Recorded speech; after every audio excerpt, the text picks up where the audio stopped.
అయ్యో, ఒక item మర్చిపోయానే. Hi friends, ఈరోజు మీ ముందుకి మంచి యూస్ఫుల్ హెయిర్ గ్రోత్ ఆయిల్ని మీ ముందుకు తీసుకొచ్చేసాను. అదేంటో చూద్దాం రండి. స్టవ్ మీద బాండీ పెట్టుకొని బాండీలో పారాషూట్ హెయిర్ ఆయిల్ని పోసుకోవాలి. ఇలా మొత్తం హెయిర్ ఆయిల్ని పోసుకున్న తర్వాత లో ఫ్లేమ్లో పెట్టి ఆయిల్ని హీట్ చేసుకోవాలి. ఆయిల్ హీట్ అవుతున్నప్పుడు 1 కప్ ఆనియన్స్ని వేసుకోవాలి. వేసుకున్నాక కలోంజీ సీడ్స్ వేసుకోవాలి.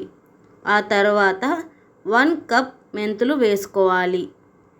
1 కప్ కరివేపాకు వేసుకోవాలి. 2 కప్స్ గోరింటాకు వేసుకోవాలి.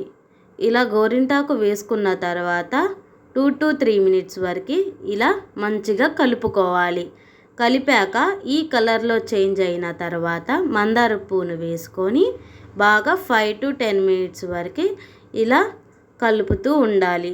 ఆయిల్లో డిప్ అవుతూ ఉండాలి. ఇలా ఈ కలర్లో చేంజ్ అయిన తర్వాత ఆయిల్ని చూడండి, ఆయిల్ చూసారా, ఈ కలర్లో చేంజ్ అయింది కదా. చేంజ్ అయిన తర్వాత ఒక 2 to 3 మినిట్స్ వరకు ఇలా కలుపుకొని స్టవ్ ఆపుకోవాలి. స్టవ్ ఆపుకొని 2 మినిట్స్ వరకు చల్లార్చుకోవాలి. చల్లారాక ఇలా ఆయిల్ని సపరేట్ చేసుకొని బౌల్లోకి ట్రాన్స్ఫర్ చేసుకోవాలి.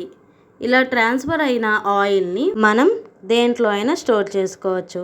నేనైతే కోకోనట్ బాటిల్లోనే స్టోర్ చేసుకుంటున్నాను. ఈ ఆయిల్ ఎన్ని మంత్స్ అయినా నిలువ ఉంటుంది. ఒకసారి మీరు ట్రై చేసి ఎలా వచ్చిందో కామెంట్లో చెప్పండి. Please subscribe to my YouTube channel.